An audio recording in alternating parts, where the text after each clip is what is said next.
Welcome to Conversations with Haych, and we have incredible, incredible, incredible guests on with us today.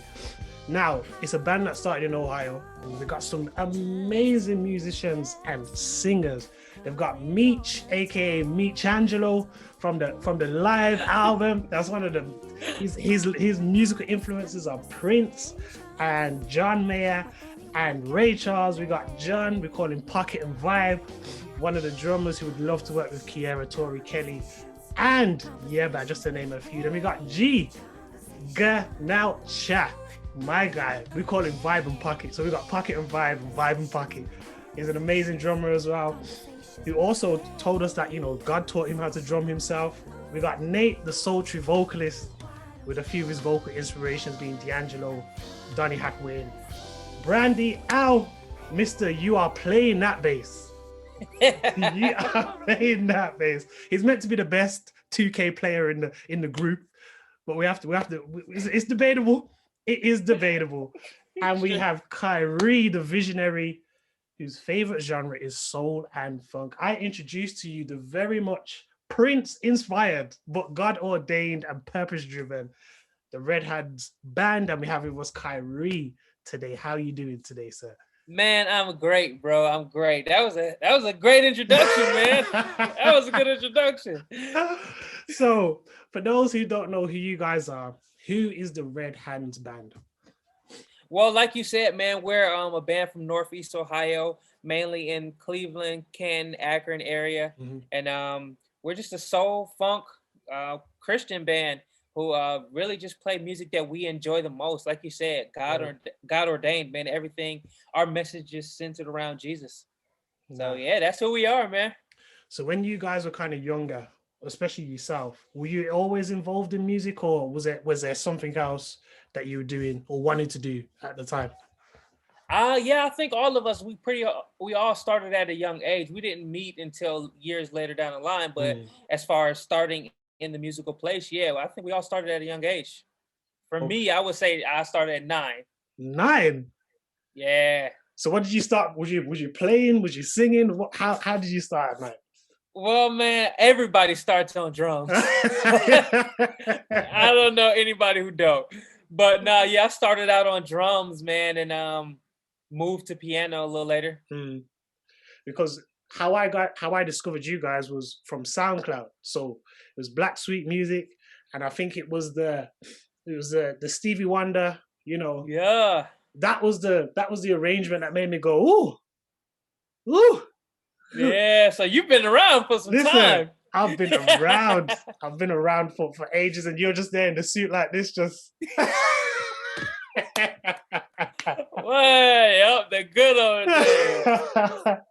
So I know all of you guys have got different musical influences, from Prince to D'Angelo to Stevie Wonder to all these different types of people. So for you in particular, if you could name 2 songs, one song to describe your music taste and one song that describes where you're at in life right now.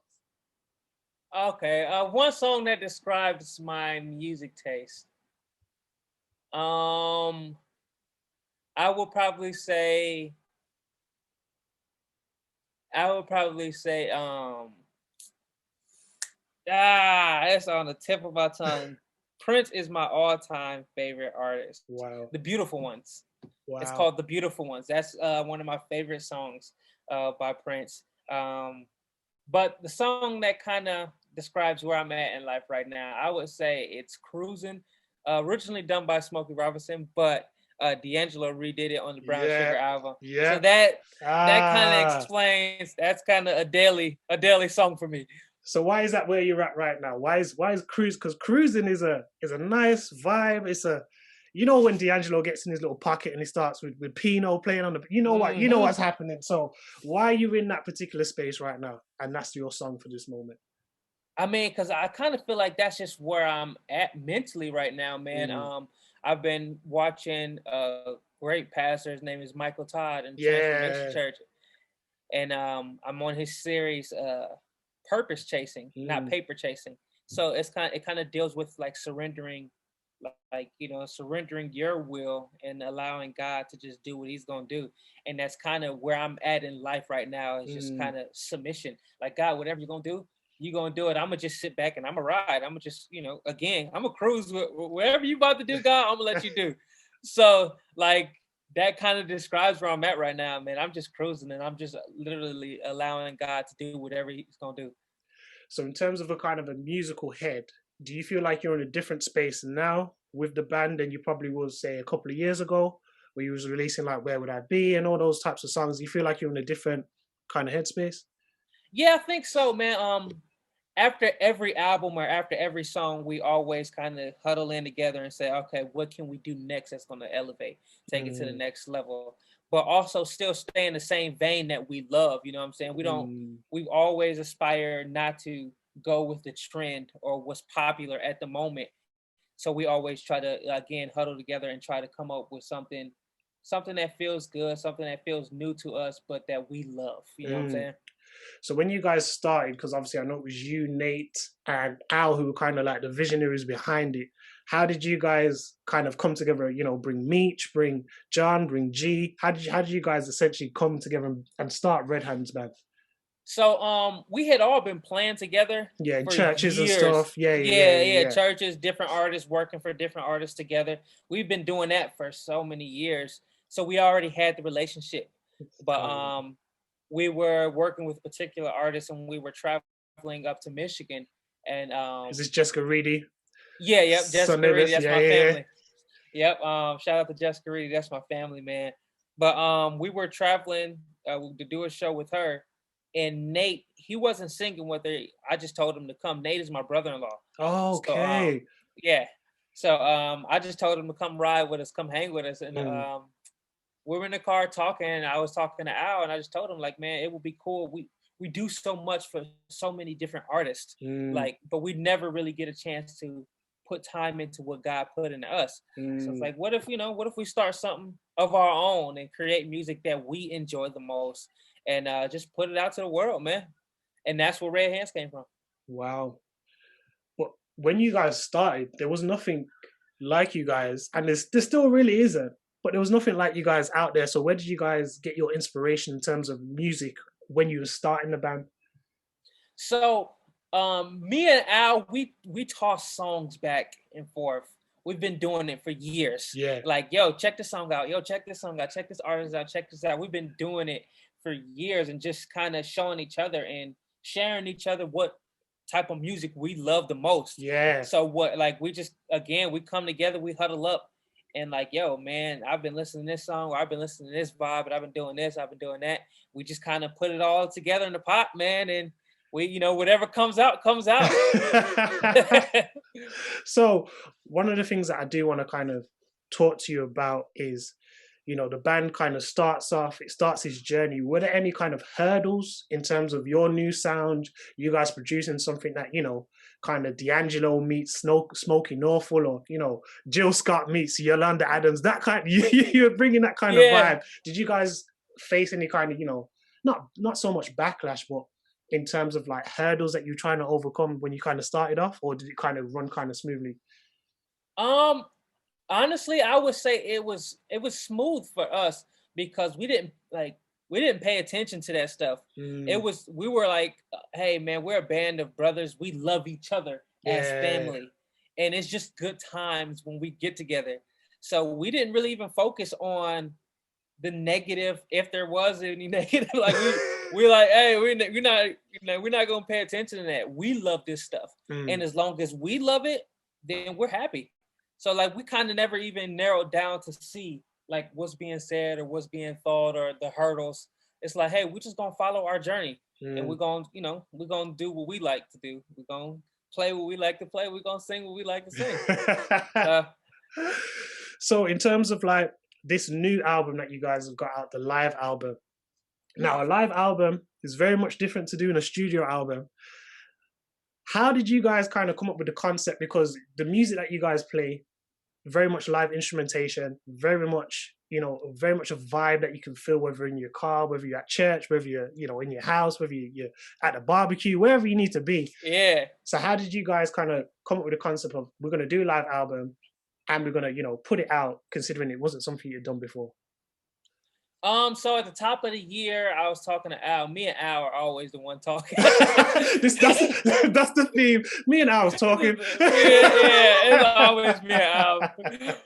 But me and Al were talking, and I just told him I wanted to do something different. We had released we released the one, we had released Your Will, the album. We released a couple of singles, then we just released the two. Yeah. I told him I just wanted to do something different. I wanted to, actually do it live. I wanted to do it live, and I wanted to do it with family and friends in the room, and I wanted to capture it. That was the main thing for me. I wanted to capture it on video, get the content of us just being us.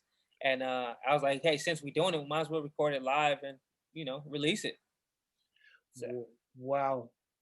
So in terms of doing that live album and getting everyone together, and obviously we're still very much in a global pandemic at the moment. How did you kind of manage to do that? And then also in a second, part two of that question is, how have you guys managed through this kind of pandemic as a band, getting through this and, gigs and all these types of things? How you guys managed with that?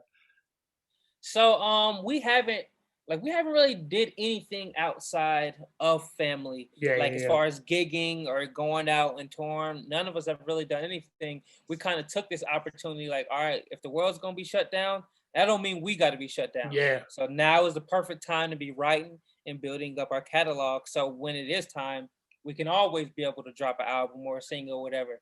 We kind of took the mindset on of we should never have to worry about where it's going to come from next. We should always have it in store. So at the top of the pandemic, we hit the ground running, started writing, started coming up with concepts, started coming up with ideas. And this is just one of many projects that's finna come. So hold on. So you're telling me, Khirye, there is a vault. It's a vault of projects that is going to be coming out. That's what you're telling me right now.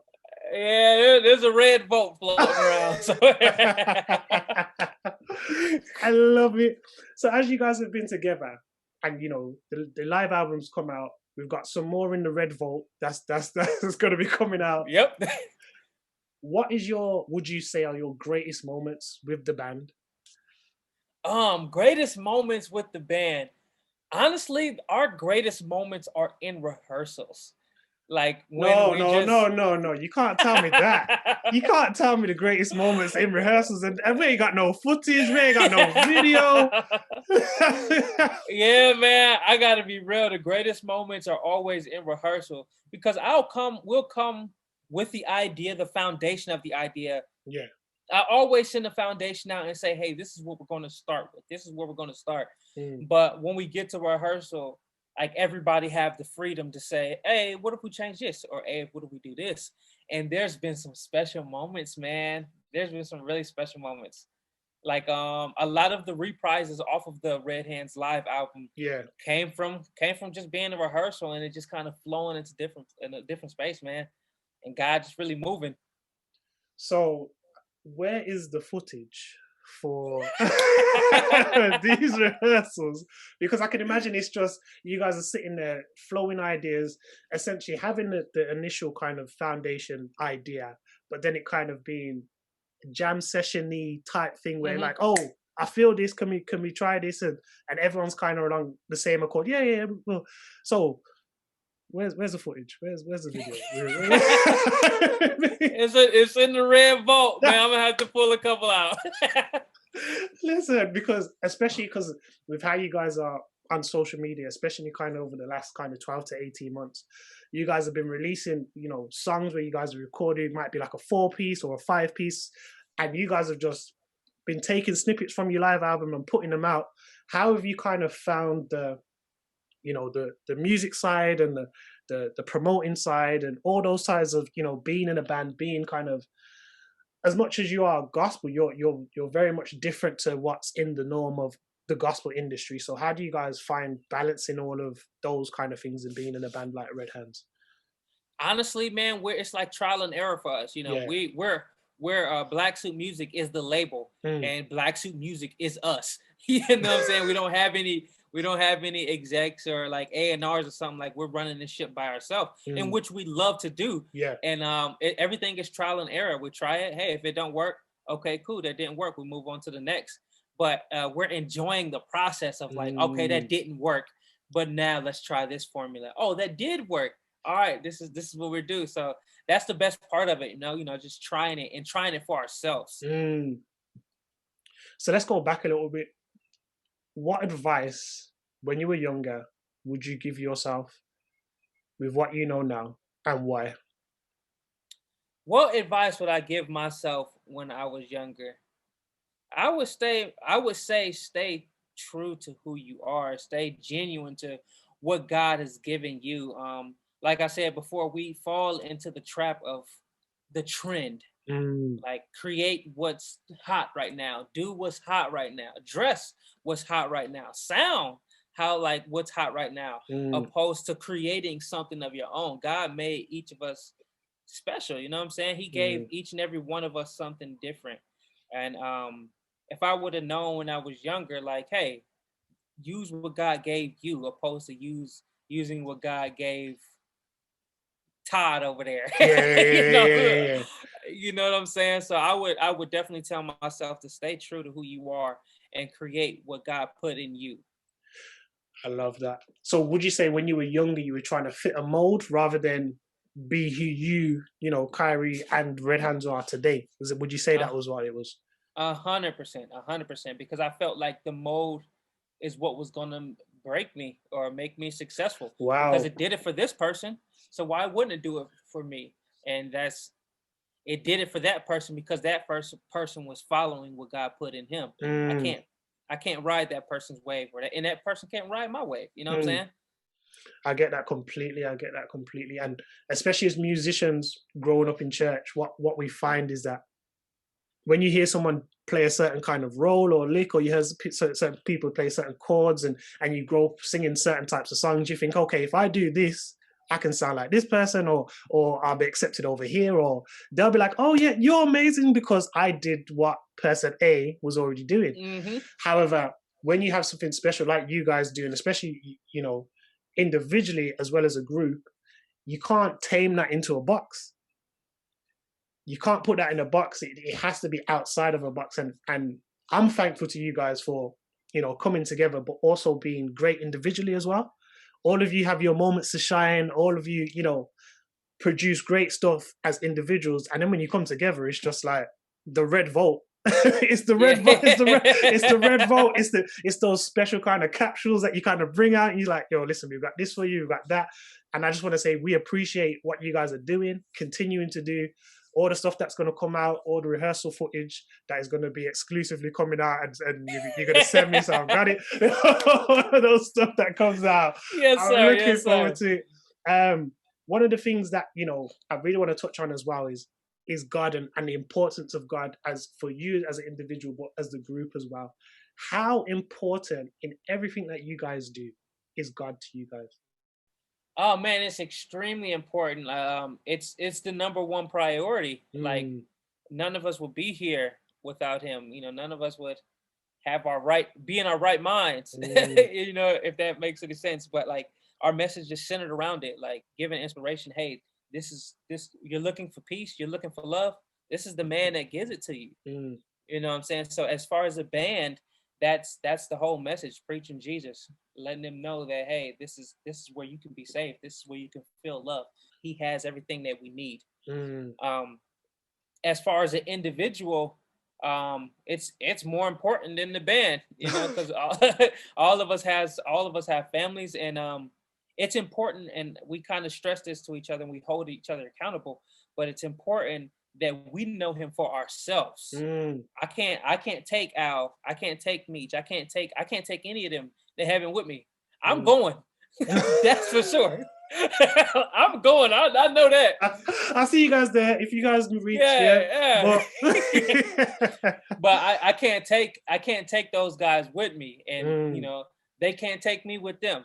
So it's important for you to have that relationship for yourself and know him for yourself and experience him for yourself. And as a father and as a husband, like I'm the head of my household. Mm. So I not only do I have to know him, I have to train up my children, and like my wife have to follow me. Yep. And so I have to lead as lead as an example. Mm. So it's priority, man. Number one. And what advice would you give to someone who, is trying to come up, has a band, or, as an artist, in your kind of genre, or however you might see it? What advice would you give to them with them starting out? Um, yeah, probably the same advice I would give to myself. Stay. If God gave you that vision, Mm, He gave you that vision. mm, He didn't give you the vision to sound like anybody else. He planted that seed in you. So mm, water that seed that He put in you, and like don't follow the trends. Do what do what you were put on this earth to do. mm. Make your own sound, create your own sound, and love it. As long as you love what you're doing, that's all that matters. That's amazing advice. That's amazing advice. I really hope that when people get to watch this and take in what you're saying and what we've been discussing is don't just fit in the box. Yeah. The box wasn't meant, the box isn't going to help you to expand and push to the horizons that you need to go to, or that God's put in you. So I think that's great what you're saying.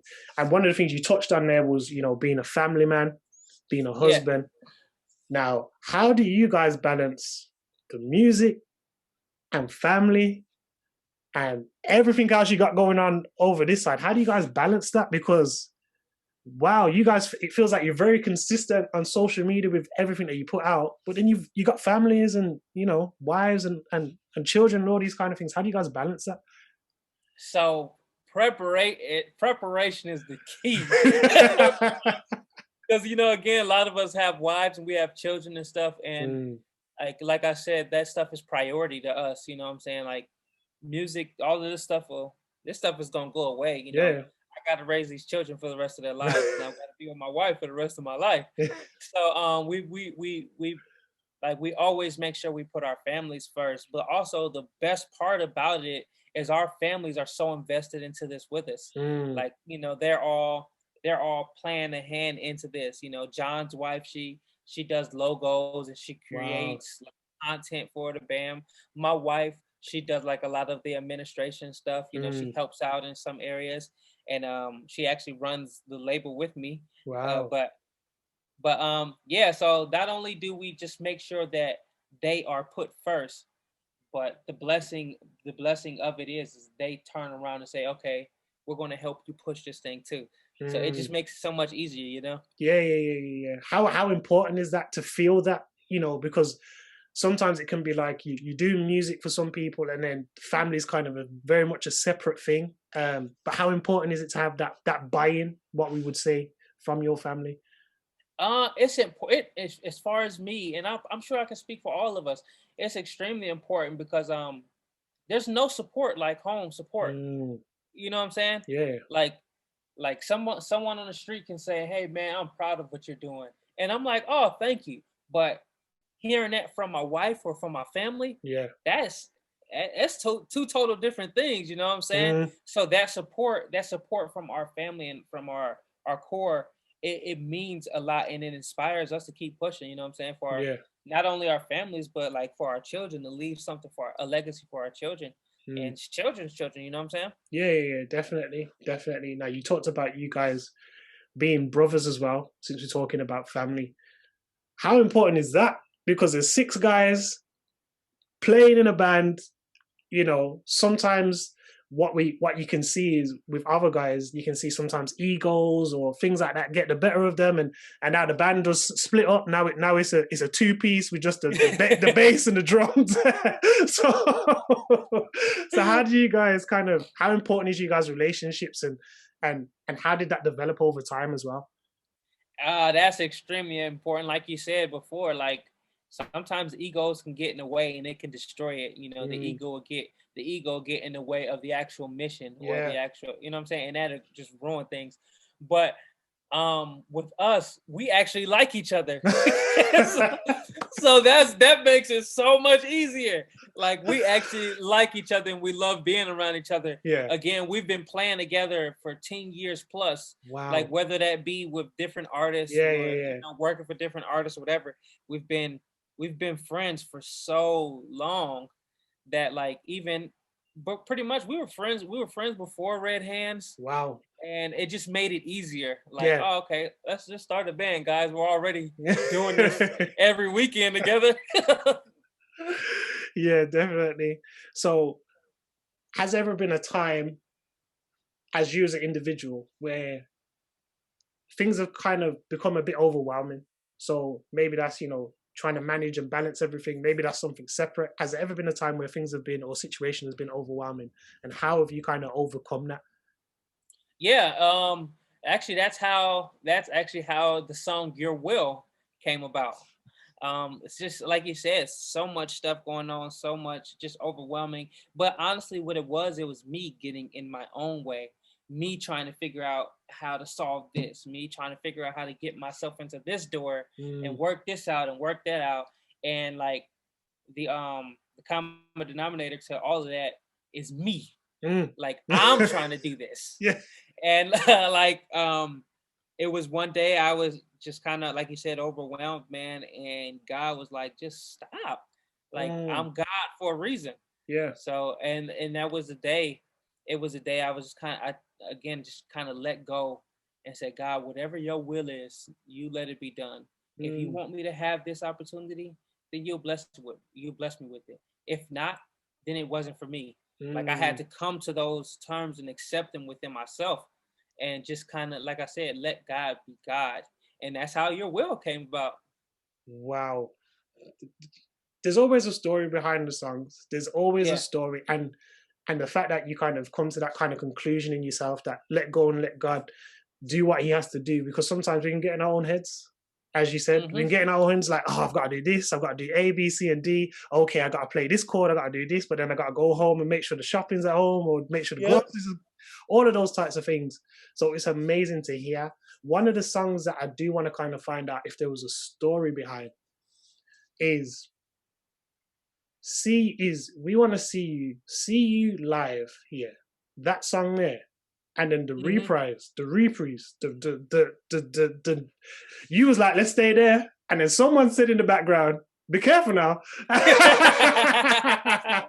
So what's the story behind that? Because you guys, like the recent post that you've put, um, you guys like to take worship songs and you like to put your own style and spin on it, but then you came out with this worship song. It feels like, what is the story behind that song?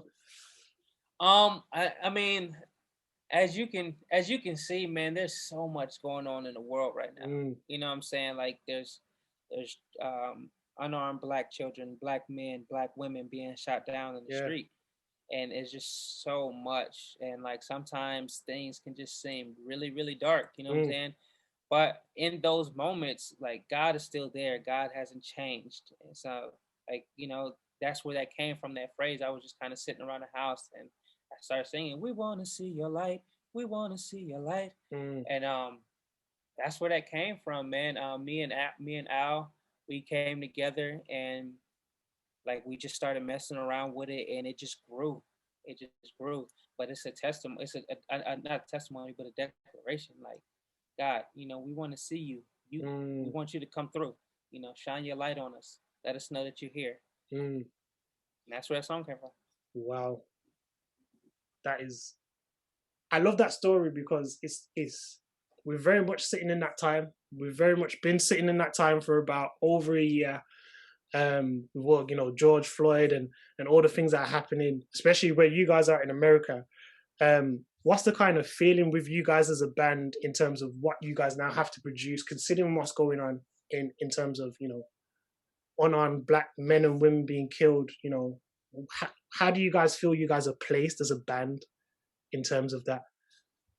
Um, it's kind of tricky because we we as a band we have to let the world know where we stand. Mm, Like, hey, we are going to make good music. We are going to do this, but this is not right. yeah. The actions that are being taken by these police officers, the way they are handling our people of color, it's Mm, not right.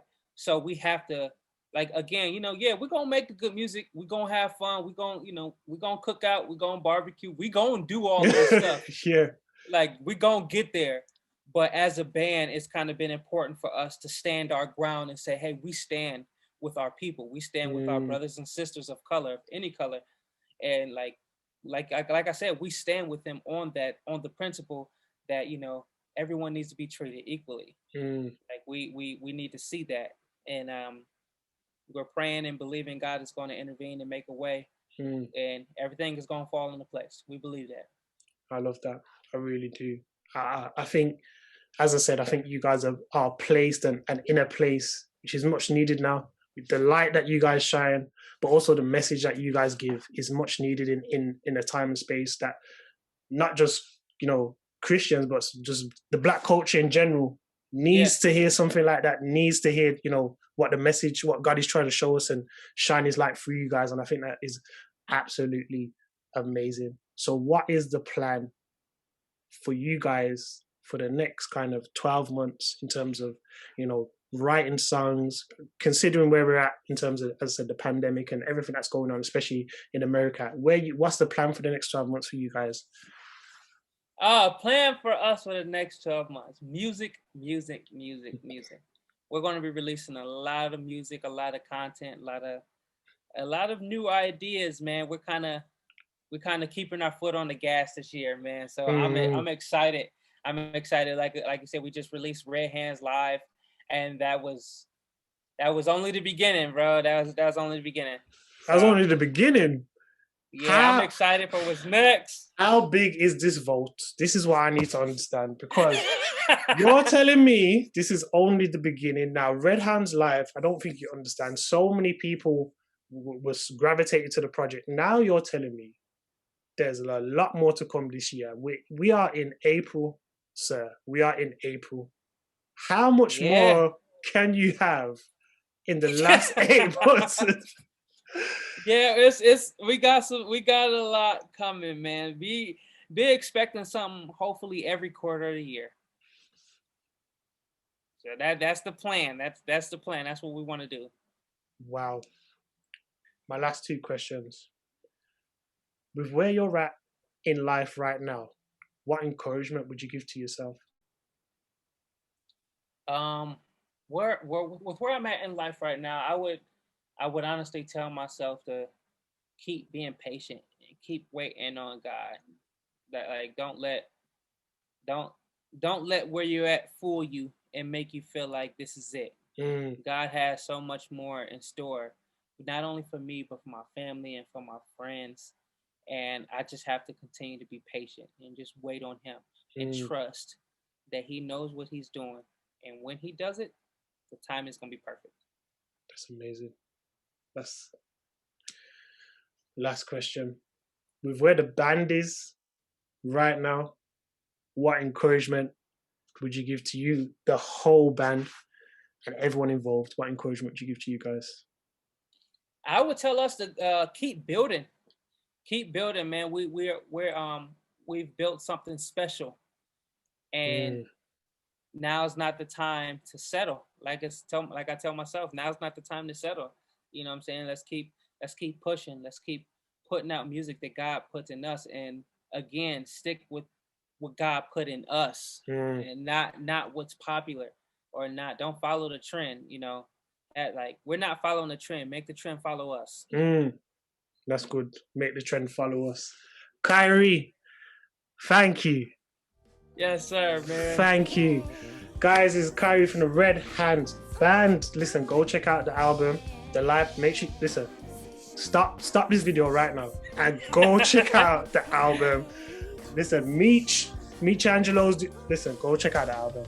Enjoy that. Go get it. Thank you guys for tuning in. As I said, Khirye, Red Hands Band, this conversation with Haych. And we've got much more content coming for you very, very soon.